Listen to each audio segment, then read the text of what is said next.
How effective resource management improves EH&S management. It's common for people to think that environmental, health, and safety management, EH&S for short, is a scary and specialized area of expertise that only a few people can handle.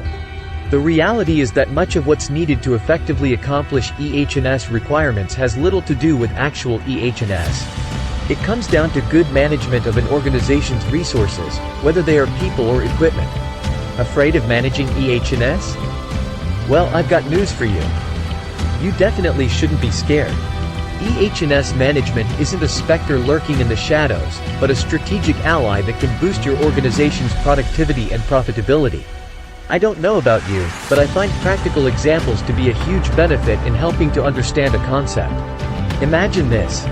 You're at a mine where some cement equipment is typically operated by 4 employees. Currently, you have 2 maintenance workers on shift.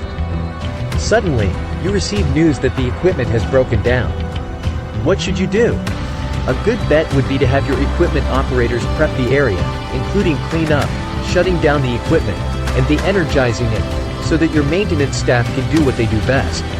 Being aware of the hazardous energy associated with the machine, equipment operators can safely disable it and start the cleanup process on their own. This approach not only ensures optimal resource utilization but also underlines the importance of proper EH&S management, maintaining a safe and productive environment for all. Our example showed us how to deal with the situation overall, and we haven't even looked closely at EH&S, specifically. Consider something as commonplace as driving a car. It's not devoid of EH&S concerns. Collisions can hurt or kill people and damage property.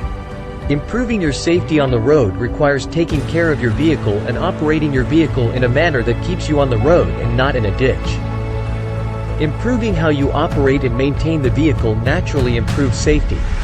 Whether you're dealing with EH&S or general tasks, you approach them in similar ways by asking yourself these questions. What needs to be done? Where can I find information about task constraints or requirements? How do the constraints apply to the task at hand? How can this task be performed as expediently, effectively, safely, and compliantly as possible? Why you should care about all this? Indeed, if you're someone who values your hard-earned money and dislikes seeing it wasted, it's easy to understand why a business would feel the same. Usually, spending money is much easier than making it. Failing to proactively address EH&S, or other business issues, can lead to a significant drain on a company's resources. Such drains can endanger a company's very existence. Mismanaged company resources make it harder to take care of EH&S tasks. An example is if a machine is allowed to run until it fails. The initial problem might have been a simple fix that didn't cost much in downtime, money, or labor to fix. But running the machine to failure made the problem get progressively worse before it failed. Now, it will cost quite a lot more to get the equipment back up and running. Rather than applying metaphorical band-aids on your equipment, ensure a rigorous preventative maintenance program is in place. The goal is to get the most bang for your resources.